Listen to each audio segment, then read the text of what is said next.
Seeking touch with Indians. Before writing further about Christian contacts, I must record other experiences for the same period. Sheikh Tayyab Haji Khan Muhammad had in Pretoria the same position as was enjoyed by Dada Abdullah in Natal. There was no public movement that could be conducted without him. I made his acquaintance the very first week and told him of my intention to get in touch with every Indian in Pretoria. I expressed a desire to study the conditions of Indians there and asked him for his help in my work, which he gladly agreed to give. My first step was to call a meeting to all the Indians in Pretoria and to present them a picture of their condition in the Transvaal. The meeting was held at the house of Sheikh Haji Muhammad Haji Jusub, to whom I had a letter of introduction. It was principally attended by Memon merchants, though there was a sprinkling of Hindus as well. The Hindu population in Pretoria was, as a matter of fact, very small. My speech at this meeting may be said to have been the first public speech in my life. I went fairly prepared with my subject, which was about observing truthfulness in business. I had always heard the merchants say the truth was not possible in business. I did not think so then, nor do I now. Even today, there are my merchant friends who contend that truth is inconsistent with business. Business, they say, is a very practical affair, and a truth a matter of religion, and they argue that practical affairs are one thing while religion is quite another. Pure truth, they hold, is out of the question in business. One can speak it only so far as it is suitable. I strongly contested the position in my speech and awakened the merchants to a sense of their duty, which was twofold. Their responsibility to be truthful was all the greater in a foreign land, because the conduct of a few Indians was the measure of that of the millions of their fellow countrymen. I had found our people's habits to be insanitary, as compared with those of the Englishmen around them, and drew their attention to it.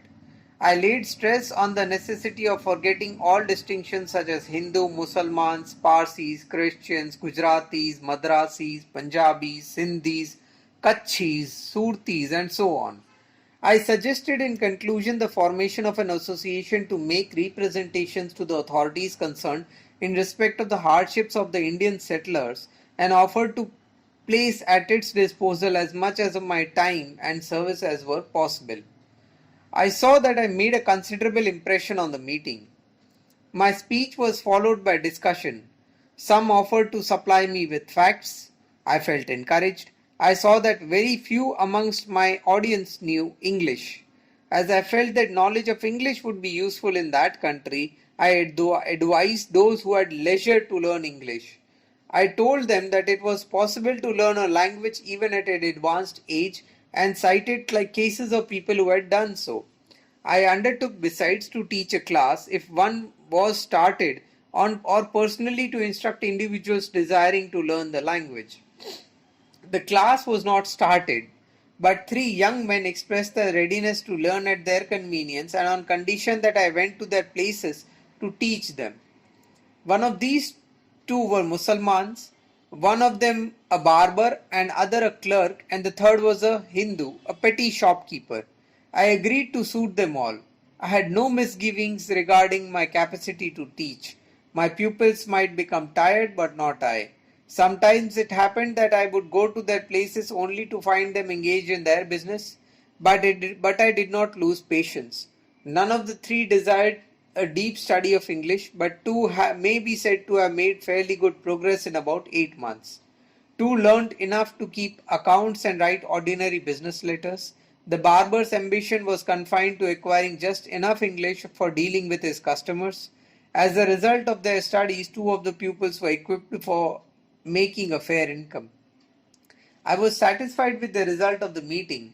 It was decided to hold such meetings, as far as I remember, once a week or maybe once a month.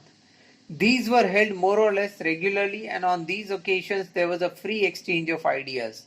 The result was that there was now in Pretoria no Indian I had not known, or whose condition I was not acquainted with.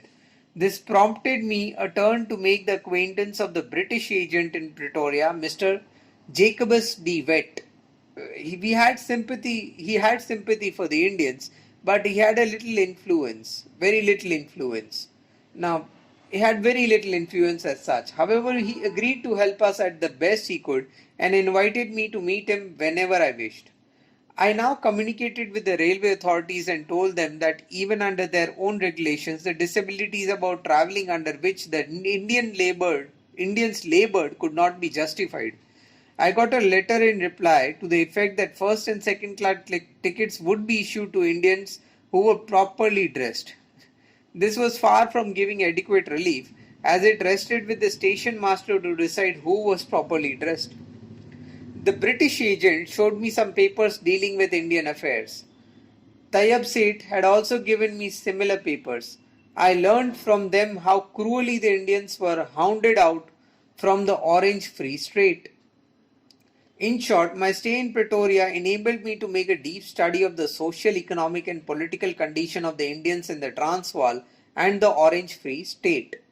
I had no idea that this study was to be of invaluable service to me in the future, for I had thought of returning home by the end of the year, or even earlier if the case was finished before the year was out, but God disposed otherwise.